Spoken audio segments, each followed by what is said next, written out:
সমুদ্রে মাছ ধরছিল ৩টি ইঞ্জিন চালিত নৌযান। তাদের দেখেই সন্দেহ হয় নৌবাহিনীর টহল দলের। এরপর তাদের ঘেরাও করা হয়। বোটে উঠে দেখা যায় অবৈধ জাল দিয়ে মাছ শিকার করছিলেন তারা।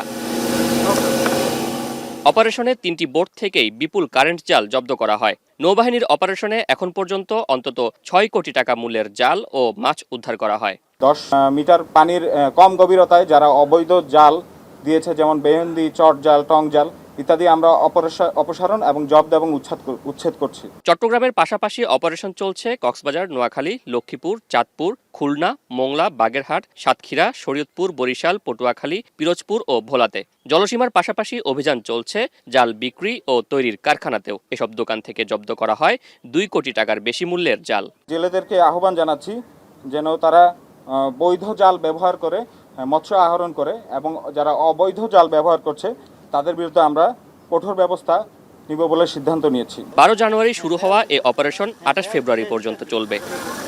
শোয়েব রহমান, এখন চট্টগ্রাম। শিয়া বাটার ও ভিটামিন ই সমৃদ্ধ lily glam beauty soap. Lily, always beautiful.